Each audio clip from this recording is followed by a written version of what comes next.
రోరో ships మునిగిపోవడం వల్ల car కంపెనీస్కి ఎంతో ఆర్థికంగా నష్టం జరిగింది. దీని గురించి లాస్ట్ వీడియోలో మాట్లాడుకున్నాం. ఇక ఈ వీడియోలో చెప్పబోయే సంగతులు అంతకంటే భయంకరమైనవి.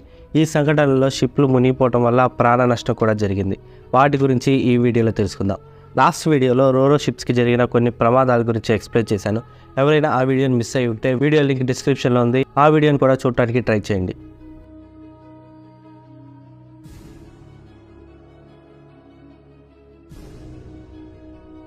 ఎంవి బాల్టిక్ కేస్ 2012 డిసెంబర్ 5న సముద్రంలో ఒక వింత సంఘటన జరిగింది. నార్త్ సీలో ఒక ఆశ్చర్యకరమైన సముద్ర ప్రమాదం జరిగింది. ఆ రోజు నార్త్ సీలో ఎంవి బాల్టిక్ కేస్ అనే రోరో షిప్ కార్వస్ జే అనే కంటైనర్ నౌకని ఢీకొట్టింది. ఆ రోజు ఈ నౌక బెల్జియం నుండి ఫిన్లాండ్కి వెళ్తుంది. ఆ సమయంలో షిప్లో 1400 మిత్సుబిషి కార్స్ ఉన్నాయి. ఈ సంఘటన రోటర్డామ్ కోస్ట్ నుండి 50 కిలోమీటర్ల దూరంలో జరిగింది.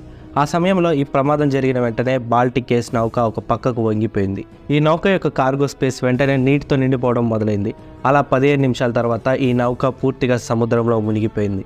మ్యారిటైమ్ హిస్టరీలోనే ఇది అత్యంత ఘోరమైన నౌక ప్రమాదం. ఈ రోరో షిప్ యూరోపియన్ మరైన్ లాజిస్టిక్స్ కంపెనీకి చెందింది. కార్వస్ షిప్ ఈ బాల్టిక్ షిప్ని కరెక్ట్గా కార్గో స్పేస్ దగ్గర ఢీకొట్టింది. దీంతో వెంటనే నీరు లోపలికి వచ్చేసాయి. కార్వస్ జే షిప్కి బాగానే డ్యామేజ్ అయినా అందులో ఉన్న బల్క్ హెడ్ సిస్టమ్ వల్ల షిప్ మునిగిపోలేదు. బట్ ఈ బాల్టిక్ కేస్ మాత్రం ఆ లోతు సముద్రంలో మునిగిపోయింది. దురదృష్టవశాత్తు షిప్లోని సిబ్బందిలో 11 మంది ఈ ప్రమాదంలో ప్రాణాలు కోల్పోయారు. ఆ రోజున్న వాతావరణ పరిస్థితులు సర్చ్ ఆపరేషన్ని మరింత కష్టంగా చేసింది. 24 మంది నౌకా సిబ్బందిలో కేవలం 13 మందిని మాత్రమే రక్షించగలిగారు. మిగతా వారంతా ఈ ఘోరమైన నౌకా ప్రమాదంలో బలైపోయారు. ఈ మునిగిపోయిన నౌక 35 మీటర్ల లోతు సముద్ర పడుగున పడి ఉంది. బట్ ఈ లోతు తక్కువే ఉండడంతో ఇది ఆ దారిలో ప్రయాణించే మిగిలిన నౌకలకు ప్రమాదంగా మారింది. దీంతో ఈ బాల్టిక్ నౌకను అక్కడి నుండి తీయాలని నిర్ణయం తీసుకున్నారు. దీంతో 2014లో నెదర్లాండ్స్కి చెందిన రాయల్ బోస్కాలిస్ కంపెనీ ఈ ఆపరేషన్ని మొదలుపెట్టింది. ఈ నౌక మొత్తాన్ని కూడా ఒకేసారి బయటకు తీయటం చాలా కష్టం. దీంతో ఈ నౌకను కూడా 8 భాగాలుగా కట్ చేసి బయటకు తీశారు. ఈ భాగాలు నెదర్లాండ్ పోర్ట్కి తీసుకువెళ్లారు. ఈ ఘోర సంఘటన వల్ల ప్రాణ నష్టంతో పాటు మిత్సుబిషి కంపెనీకి వేల కోట్ల రూపాయల నష్టం జరిగింది. ఈ సంఘటన ఎన్నో విషయాలు నేర్పిస్తుంది. మ్యారిటైమ్ ఇండస్ట్రీలో సేఫ్టీ ఎంత ముఖ్యమో ఈ సంఘటన తెలియజేస్తుంది. అంతేకాదు నౌకలను ఎంత జాగ్రత్తగా నావిగేట్ చేయాలో కూడా ఈ సంఘటన నేర్పిస్తుంది. ఈ సంఘటనకు కారణం హ్యూమన్ ఎర్రర్ అని ఇన్వెస్టిగేషన్లో తేల్చారు. మ్యారిటైమ్ ఇండస్ట్రీలో షిప్ సిబ్బంది యొక్క సేఫ్టీ కూడా ఎంతో ముఖ్యం. ఎలాంటి విపత్తు జరిగినా సిబ్బంది ప్రాణాలు కాపాడే విధంగా షిప్లో సేఫ్టీ ఫీచర్స్, లైఫ్ బోట్స్ ఉండాలి. అవి కూడా అందరికీ అందుబాటులో ఉండాలి. అప్పుడే ఇలాంటి సంఘటనల్లో ప్రాణ నష్టం లేకుండా చేయొచ్చు. సిన్సియారిటీ ఏస్ 2018లో ప్రపంచం మరొక విషాద సంఘటనను చేసింది. 2018లో జపాన్కి చెందిన సిన్సియారిటీ ఏస్ షిప్ జపాన్లోని యోకోహామా నుండి హోనోలులుకి వెళ్తుంది. దారిలో డిసెంబర్ 31న ఈ నౌక పసిఫిక్ సముద్రం మధ్యలో ఉన్నప్పుడు షిప్లో అగ్ని మొదలైంది. ఈ నౌకలో ఆ సమయంలో 3500 నిస్సాన్ కార్లు ఉన్నాయి. దీంతో ఈ అగ్ని వల్ల అన్ని కార్లు కాలిపోయాయి. ఇది మ్యారిటైమ్ హిస్టరీలోనే ఒక అతిపెద్ద ఆర్థిక నష్టం జరిగిన సంఘటన. ఈ అగ్ని ప్రమాదం పసిఫిక్ మహాసముద్రం మధ్యలో జరిగింది. దీంతో రెస్క్యూ ఆపరేషన్ చాలా కష్టంగా మారింది. దానికి తోడు వాతావరణం కూడా తీవ్ర ప్రతికూలంగా ఉండడం వల్ల ఈ ప్రమాదంలో రెస్క్యూ చాలా క్లిష్టంగా మారింది. చివరికి 21 మందిలో కేవలం 16 మందిని మాత్రమే రక్షించారు. మిగిలిన వారు ఈ సంఘటనలో ప్రాణాలు కోల్పోయారు. ఇది కూడా మ్యారిటైమ్ ఇండస్ట్రీలో తీవ్ర విషాదాన్ని మిగిల్చిన సంఘటన. ఈ సంఘటన షిప్స్లో సేఫ్టీ గురించి మరిన్ని ప్రశ్నలు సృష్టించింది. ఈ రోజులో కూడా ఈ రకంగా నౌకలు ప్రమాదాలకు గురి కావడం, షిప్లోని సిబ్బంది ప్రాణాలు కోల్పోవడం తీవ్ర చర్చనీయాంశంగా మారింది. ఎన్ని సంవత్సరాలైనా ఈ ఘోర ప్రమాదాలను మ్యారిటైమ్ ఇండస్ట్రీలో ఇప్పటికీ గుర్తు చేసుకుంటారు.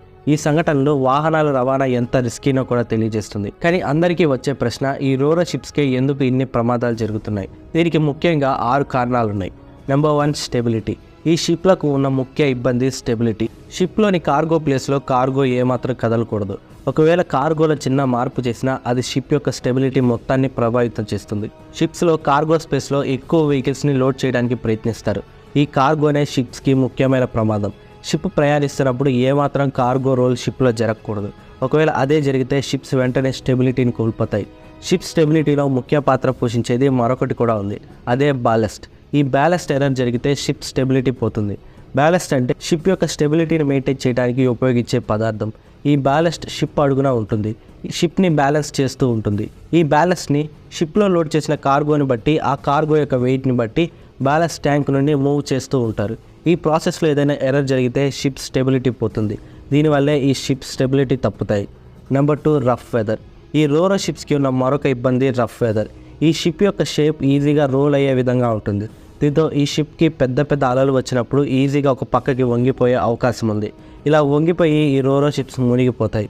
దీంతో ప్రతికూల వాతావరణం కూడా ఈ నౌకలకు పెద్ద శత్రువే.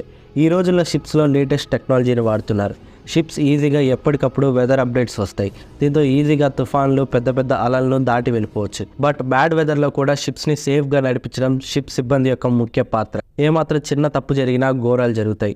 దీంతో ఈ రోరో షిప్స్ నావిగేషన్ కూడా ఎంతో జాగ్రత్తగా చేయాలి. Number 3 design. ఈ రోరో షిప్స్ యొక్క డిజైన్ షేప్ అన్ని నౌకలతో పోలిస్తే వేరుగా ఉంటుంది. ఈ షిప్స్ చాలా విడ్త్ అలాగే హైట్ ఉంటాయి.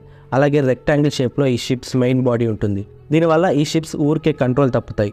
బట్ కార్గో స్పేస్ని పెంచడానికి ఎక్కువ వాహనాలు ఒకేసారి రవాణా చేయడానికి కంపెనీలు ఈ షేప్లో ఈ షిప్స్ని నిర్మిస్తారు. ఈ షిప్స్ నిర్మాణం కూడా చాలా కష్టంగా ఉంటుంది. జాగ్రత్తగా ఈ షిప్స్ని తయారు చేయాలి. బట్ ఈ షేప్ అలాగే సైజు వల్ల కూడా రోరో షిప్స్ మునిగిపోతున్నాయి. దీంతో పాటు షిప్స్ నిర్మాణంలో మరొక ఇబ్బంది ఉంది. వీటిలో వాటర్ టైట్ బల్క్ హెడ్స్ ఉండవు. దీంతో హల్కి చిన్న హోల్ పడినా వాటర్ ఈజీగా లోపలికి వచ్చేస్తాయి. Number 4 doors. ఈ రోరో షిప్కి కార్స్ లోడ్ చేయడానికి అన్లోడ్ చేయడానికి డోర్స్ లేదా ర్యాంప్స్ ఉంటాయి. ఈ ర్యాంప్స్ ద్వారా కూడా షిప్స్కి ప్రమాదం ఉంది. సహజంగా షిప్స్ ఎప్పుడైనా స్టెబిలిటీ తప్పినప్పుడు వెంటనే ఈ డోర్స్లో ఉన్న లీక్స్ ద్వారా వాటర్ లోపలికి వెళ్ళిపోతాయి. దీనివల్ల వేగంగా వాటర్ లోపలికి వెళ్ళి షిప్ వేగంగా పక్కకి పడిపోతుంది. దీనివల్ల మళ్ళీ స్టెబిలిటీని తీసుకురావడం అసాధ్యం. Number 5 cargo loading. Cargo loading అనేది కూడా ఒక ముఖ్యమైన పని. కార్గో లోడింగ్లో కార్గోని మొత్తం స్ప్రెడ్ చేయాలి. వెయిట్ అంతా డిస్ట్రిబ్యూట్ అవ్వాలి. డెస్టినేషన్స్కి అలాగే స్టాప్స్ని బట్టి కార్గోని లోడ్ చేయకూడదు. ఈ లోడింగ్ ప్రాసెస్ అందుకే చాలా జాగ్రత్తగా ఉండాలి. ఈ కార్గో లోడింగ్లో ఏదైనా చిన్న పొరపాటు జరిగితే షిప్ స్టెబిలిటీకి ప్రమాదం ఉంటుంది. Number 6 fire accidents.